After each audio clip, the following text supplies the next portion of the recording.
Fala pessoal, nesse vídeo a gente vai falar sobre um dos maiores traders da história, que é o Larry Hite. Já tem até vídeo antigo no canal falando sobre o Larry Hite, que ele é considerado um mago do mercado, e ele é considerado também um ícone, uma referência em gerenciamento de risco. Mas antes da gente cair dentro do vídeo, eu quero te convidar a abrir uma conta no BTG Pactual. É pelo BTG que você consegue fazer day trade em bolsa de valores brasileira com as melhores condições do mercado. Eu utilizo o BTG não apenas para trade, mas para investimentos de longo prazo, porque apenas o maior banco de investimentos da América Latina vai me dar segurança para eu colocar ali meu dinheiro e conseguir dormir tranquilo. Então, se você ainda não tem conta no BTG Pactual, eu vou deixar um QR Code aparecendo aqui em cima, mas também vai ter um link na descrição. E agora sim, vamos entender mais sobre o Larry Hite.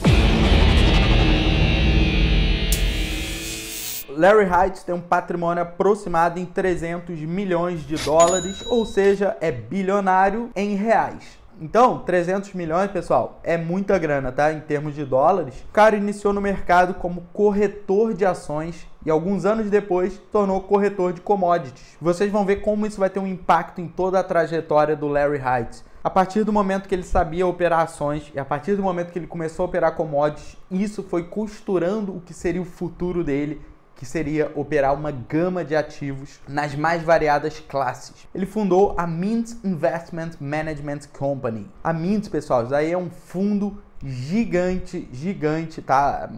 Negócio assim, é muita grana, a gente não consegue nem entender a nossa cabeça, a gente não consegue abstrair quando os valores são muito altos. Talvez até por isso a gente não fique tão impactado quando vê a notícia, né? Ah, o político roubou bilhões. É difícil para nossa cabeça entender o que significam esses bilhões. O número é muito grande, então a gente não consegue entender. Mas vamos ver aqui que o retorno médio anual do Larry Hite foi acima de 30%, tá? Em cima de um patrimônio gigante. Relembrando aquele ponto importante, é fácil dobrar 100 reais, mas não é fácil multiplicar ali em várias vezes um patrimônio de 300 milhões. E o retorno médio de 30%, mas o melhor ano foi de 60% e o pior ano foi 13%.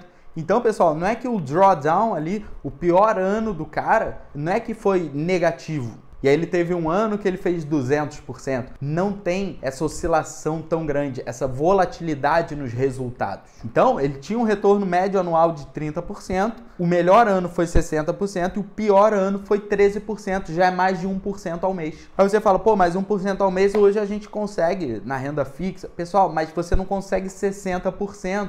Então, 60% no ano, você tem que assumir risco. Quando um cara consegue pegar ali um gestor de fundos e ele consegue multiplicar o patrimônio dele até 60%. E aí ele tem um ano ruim, onde ele só faz mais de 1% ao mês. Isso daí não dá pra gente comparar com renda fixa, porque a renda fixa, você tem ali esse valor, tá? Você só vai ganhar 1%, você não vai acima disso. Tudo bem, pode ganhar com marcação a mercado, existe a galera, os traders de renda fixa, é óbvio. Agora, falando aqui pra gente que tá ali tradando o quê? Ativos de renda variável, para você ter um retorno ali de 60%, você vai conseguir isso como? Gerindo um portfólio de ações, um portfólio com moedas, com índices, com futuros. E o Larry Hite conseguiu fazer isso com excelência. E ele conseguiu fazer isso em cima de um grande patrimônio. E foi aí que ele conseguiu entrar para a história. Porque em cima de um grande patrimônio, como eu já expliquei para vocês, é muito mais difícil você ter 60% de retorno anual. Foi 30%, né, o retorno médio anual, mas teve um ano que ele teve 60%. Então ele opera uma grande variedade de mercados. Mas qual é a filosofia de negociação do Larry Hite? Então ele diz o seguinte, ele tem duas regras, o Larry Hite. A primeira regra, se você não apostar, não poderá vencer.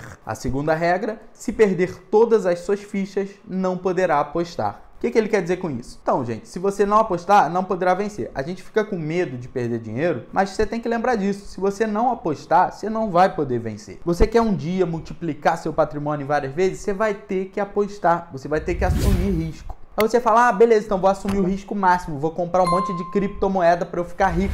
Não, porque se você perder todas as suas fichas, não poderá apostar. Então, se você fizer uma péssima decisão aí de negócios, de investimentos, e você assume um risco muito grande, você pode eventualmente quebrar. E se você quebrar, se você não tiver mais fichas, você não vai poder apostar. Então, ele diz o seguinte, pessoal, qual é a filosofia dele? Arriscar no máximo 1% em uma única operação. Então eu te pergunto, você tem hoje 100 mil reais, você arrisca R$1.000 em uma operação? Acho difícil. O que eu vejo por aí é, o cara tem 10 mil reais, ele alocou tudo em uma única conta para fazer day trade e ele arrisca isso daí, ele arrisca 2 mil, 3 mil, ou seja, 30% o cara arrisca em uma única operação. Gente, é aí que queima o filme do day trader. Aí fala, esse negócio não dá certo. Aí todo mundo começa a pensar, é tudo zoeira, que hoje é tão acessível o mercado, qualquer pessoa entra. Aí vem o cara, cai de paraquedas no mercado, entra em uma operação arriscando 30% da conta dele, perdeu dinheiro.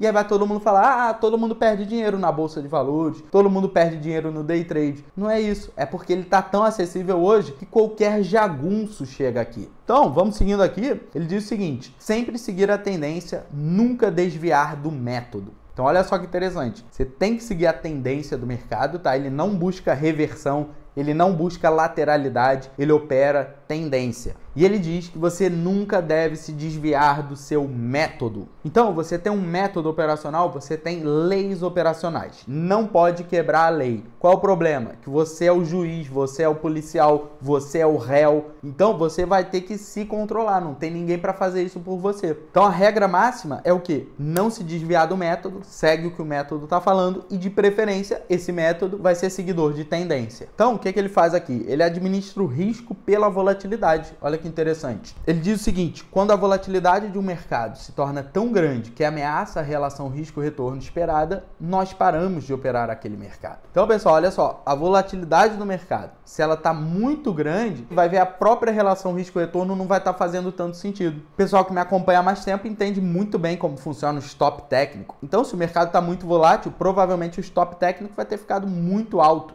Mas o tamanho financeiro desse stop é controlado pelo tamanho da sua mão? Sim, mas se o mercado for muito volátil, entra até questões aí de slippage na execução da ordem. Então, ele administra o risco pela volatilidade. O mercado está muito volátil, você vai ver que ele vai entrar com uma mão menor. Então, ele diz o seguinte aqui, você pode arriscar 1% do seu capital ou 5%, ou pode arriscar 10%, mas é melhor que esteja ciente de que quanto mais você arrisca, mais voláteis serão seus resultados. A gente costuma olhar para a volatilidade só ali a nível operacional, mas você já se perguntou qual é a volatilidade dos seus resultados? Vocês viram que até existe uma volatilidade, ele teve um retorno em um ano de 60%, no outro ano 13%, tem uma volatilidade aí. Mas você vê que não é uma volatilidade no nível de ele fez 100% em um ano e no outro ano foi para o negativo em 5%. Então se pergunte qual é a volatilidade nos seus resultados hoje. Eu não entendi esse final, quer dizer, não entendi foi nada.